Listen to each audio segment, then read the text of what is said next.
Hello hello. മോളൂസേ, ഇതെവിടെയാ നീ? ഞാനിവിടെ ഉണ്ടാക്കൂ. എൻ്റെ കുരുത്തക്കേടെല്ലാം തീർന്നോ? നമുക്ക് എന്ത് കുരുത്തക്കേട്, നിങ്ങളോടല്ല അതൊക്കെ കാണിക്കാൻ പറ്റുള്ളൂ. അതല്ല ചോദിച്ചേ, എൻ്റെ തീർന്നോന്ന്. അതൊന്നും അങ്ങനെ തീരൂലോ. എന്തിനാടോ ഇങ്ങനെയൊക്കെ? എങ്ങനെയൊക്കെ? ഒന്നും അറിയത്തില്ലല്ലോ, നല്ല മോളാ. അതൊക്കെ ഒരു സന്തോഷല്ലേ ആക്കോയി. വെറുതെ എന്നെ ഭ്രാന്ത് പിടിപ്പിക്കാൻ വേണ്ടിയിട്ട് ഓരോ പരിപാടികളോട്ട് ഇറങ്ങും. ഒട്ടും പ്രതീക്ഷിച്ചിരുന്നില്ല. എനിക്കിഷ്ടപ്പെട്ട. എനിക്ക് ഇഷ്ടപ്പെടാതൊന്നും ഇരിക്കില്ലല്ലോ, നീ തരുന്നല്ലേ. അല്ല, അത് ഒരു സർപ്രൈസ് ആയില്ലോ ഒന്നും. അതുകൊണ്ടല്ലേ ചോദിച്ചേ, എൻ്റെ കളി തമാശയെല്ലാം തീർന്നോന്ന്. ഓ അങ്ങനെ. എന്ത് പരിപാടിയായി കാണിച്ച? ഞാൻ ഒട്ടും പ്രതീക്ഷിച്ചില്ല ഇത് നിന്നീന്ന്.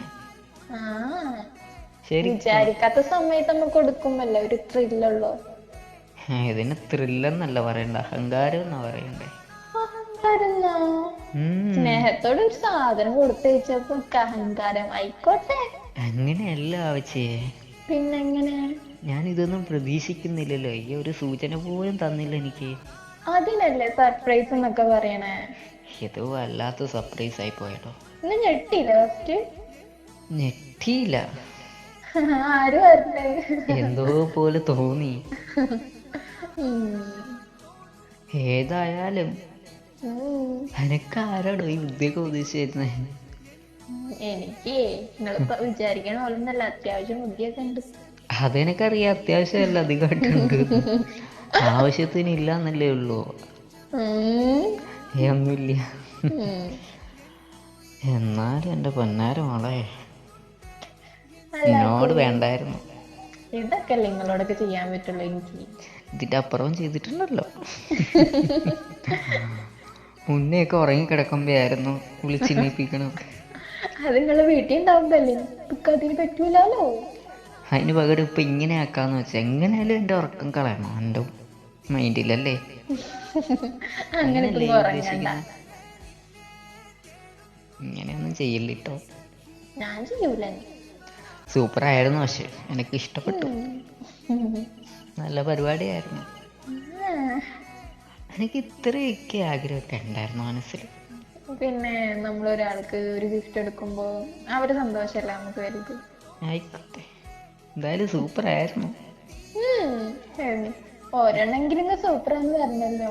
എനക്കാണെങ്കിൽ ഒന്നും പറയാനും പറ്റിയില്ല, എന്തോ ചെയ്യണമെന്ന് അറിയാൻ പറ്റാണ്ട് ഞാൻ വല്ലാത്തൊരു കണ്ട്. സിറ്റുവേഷൻ. ശരിക്കും എൻ്റെ കണ്ണ് നിറഞ്ഞു. എനിക്ക് ഭയങ്കരമായിട്ട് എന്താ പറയുക, മനസ്സിലൊരു നല്ലൊരു ഫീലിംഗ് ആയിരുന്നു. എൻ്റെ കയ്യിൽ നിന്ന് ഇങ്ങനെയൊക്കെ ആദ്യമല്ല വരണേ. മുമ്പ് വന്നിട്ടുണ്ടെങ്കിൽ ഇത്ര അങ്ങോട്ട് തന്നെ സർപ്രൈസ് ആക്കിയിട്ടില്ല. ഇപ്പം ആദ്യമായിട്ട് ഇത്രയ്ക്ക് അങ്ങോട്ട് സർപ്രൈസ് ആയപ്പോൾ ഞാൻ തന്നെ ഞെട്ടിപ്പോയി ശരിക്കും. ഞാൻ അപ്പം ആലോചിച്ചത് എന്താണെന്നറിയാമോ? എന്താ? എനിക്ക് ഇത്രയും ബുദ്ധിയൊക്കെ ഉണ്ടോ?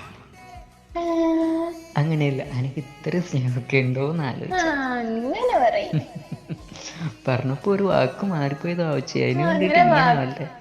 അങ്ങനെ വാക്കൊന്നും മാറാൻ പാടില്ലേ, അർത്ഥം മാറും. അത് സാരമില്ല, അങ്ങനെ ധാരണ്ട്, സഹിക്കത്തില്ല. നമ്മൾ രണ്ടാമല്ലേ. ഇനിയിപ്പേ എൻ്റെത് വരുന്നുണ്ടല്ലോ. അപ്പൊ ഞാൻ വേറൊരു പരിപാടി ഞാൻ കാണിച്ചു തരുന്നുണ്ട് എനിക്ക്. അതെന്താ? അത് സർപ്രൈസാ. എന്ത് സർപ്രൈസ് ആയിട്ട് പറഞ്ഞില്ലേ? എനക്ക് വരുന്നുണ്ടെന്നല്ലേ പറഞ്ഞോളൂ. അപ്പൊ ഞാനൊരു ആകാംക്ഷയിലിരിക്കുമല്ലോ. അങ്ങനെ ഇരുന്നാ മതി. അതാണല്ലോ എനിക്ക് വേണ്ടത്. എനിക്കിപ്പോ ഒരു ഇതും ഇല്ലാതെ വന്ന സാധനമല്ലേ, അതുപോലെ തന്നെ ആയിരിക്കും എനക്ക്.